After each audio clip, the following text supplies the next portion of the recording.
મૂળ બિહારના આરા ભોજપુરનો શ્રમજીવી પરિવાર પાંડેસરામાં રહે છે. પરિવારમાં પતિ, 29 વર્ષીય પત્ની, 11 વર્ષની પુત્રી, 6 વર્ષનો પુત્ર તથા 28 દિવસની બાળકી છે. પાંડેસરામાં રહેતો સૂરજ મહેતા તેમનો પારિવારિક મિત્ર હતો. 3 સંતાનોની માતા સાથે તેનો પરિચય વધ્યો હતો. તે દરમિયાન 28 દિવસની બાળકીને પીઠના ભાગે ગાંઠ થઈ હતી, જેથી તારીખ 7/2/2025ના રોજ તેને સિવિલમાં દાખલ કરાઈ હતી. મહિલાનો પતિ શાકભાજી વેચવાનું કામ કરતો હોવાથી સૂરજ સિવિલમાં દીકરીના સંભાળ રાખવા માટે રોકાયો હતો.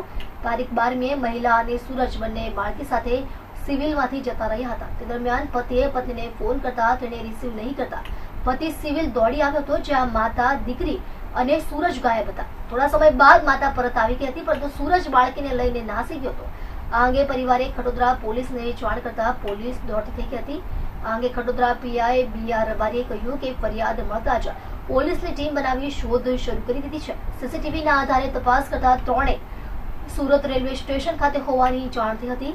રેલવે સ્ટેશન ખાતેથી મહિલા મળી આવી હતી. મહિલાએ પૂછપરછમાં જણાવ્યું હતું કે પતિ સાથે ઝઘડો થતો હતો અને સારવાર દરમિયાન પણ પતિ સાથે રહેતો ન હતો, જેથી બાળકને લઈને તે યુવક સાથે ભાગી જવાનો પ્રયાસ કર્યો હતો. જોકે વધુ 2 સંતાનોનું શું થશે તે વિચારે ટ્રેનમાંથી તે ઉતરી ગઈ હતી. હાલ યુવક અને બાળકની શોધખોળ ચાલી રહી છે. મારું નામ ડૉક્ટર જિગીશા પાટડિયા છે અને હું બાળરોગ વિભાગમાં વડા તરીકે મારી ફરજ બજાવું છું. હું સુરત સિવિલ હોસ્પિટલમાં એક મહિલા અને તેમના પરિચિત દ્વારા એક બાળકને લઈને જતું રહેવામાં એ આખી ઘટના શું છે, ક્યારે આવેલા અને કઈ રીતની ટ્રીટમેન્ટ ચાલી રહી છે? હાજી, આપને જે માહિતી મળી છે જે બાળકને લઈ જવાની ઘટના, એ બાબતે હું આપ સૌને જણાવી દેવા માગું છું કે આ બેબી ઓફ જાનકી વિરેન્દ્રસિંહ એટલે કે જાનકીબેનનું એ બાળક હતું. એ બાળકનો જન્મ 15 જાન્યુઆરીના રોજ થયેલ હતું અને એ બાળકને 15 જાન્યુઆરીના દિવસે જ અમારા આઈસીયુમાં દાખલ કરવામાં આવેલું હતું.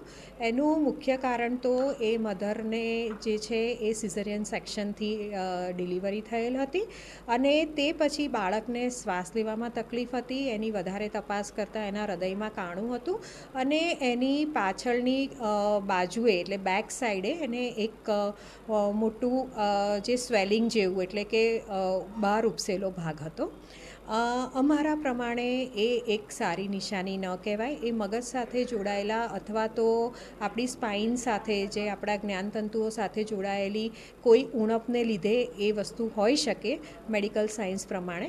એટલે એ બાળકને 5 દિવસ જરૂરી સારવાર આપી અને એમના કહેવાથી ઘરે મોકલી આપવામાં આવેલ હતું અને એ પછી બાળકની વધુ તપાસ માટે અમારા દ્વારા બાળકને ફરી બોલાવવામાં આવેલ હતું.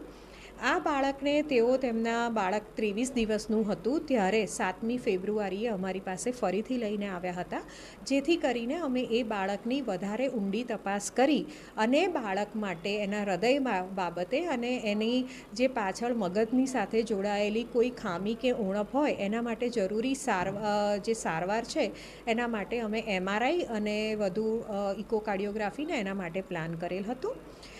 મધર સીધી ઘરેથી અમારી પાસે આવેલી હતી એટલે મધરને રહેવા માટે અમારા આઈસીયુની સાથે જ જોડાયેલા 4 બેબી વોર્ડમાં મધરને રાખવામાં આવી હતી અને બાળકની આ હાલતને સમજતા આઈસીયુની અંદર જ એ બાળક રાખવામાં આવેલ હતું.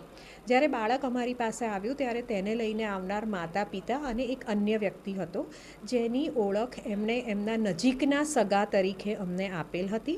બાળક અમારી પાસે 5 થી 7 દિવસ અહીંયા રહેલ હતું.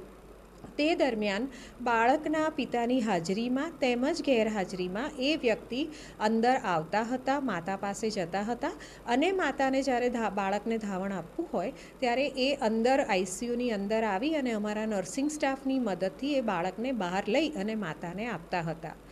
આ જે બાબતની આપ અમને જાણ કરી રહ્યા છો એ દિવસે સવારે 5:30 વાગે માતાએ એ બાળકને લીધું હતું અને એને સ્તનપાન કરાવેલું હતું અને એના બાબતે આ એક નિત્યક્રમ હતો જે અમારા નર્સિંગ સ્ટાફ માટે અને ઓન ડ્યુટી ડૉક્ટર્સ માટે કોઈ અજુગતું થયું હોય એવું લાગતું નહોતું.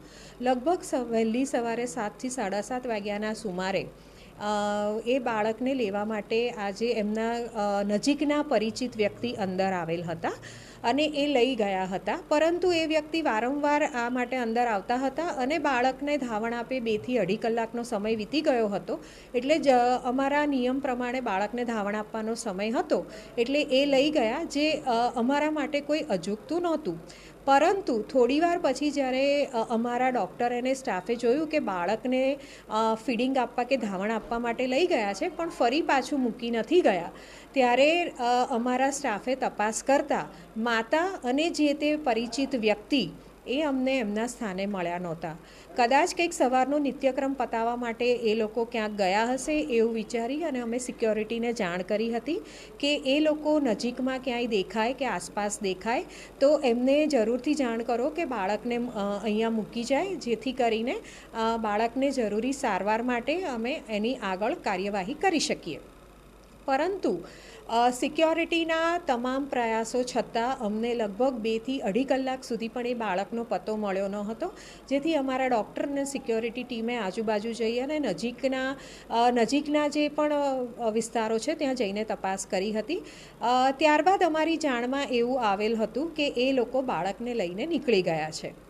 આ વાત અમારી જાણમાં આવતા અમારા એનઆઈસીયુના ઇન્ચાર્જ અને અમારા જે આઈસીયુનો સ્ટાફ છે એ બધાએ જ આ બાબતે જરૂરી કાર્યવાહી એટલે કે આરએમઓ સાહેબની અને તેમજ અમારા જે પોલીસને ઇન્ફોર્મ કરવાનું હોય એ બધી કાર્યવાહી પૂર્ણ કરેલ હતી. બાળકના પિતાને પણ બોલાવી લેવામાં આવેલ હતા અને એમને પણ આ બાબતે જરૂરી જાણ કરવામાં આવેલ હતી.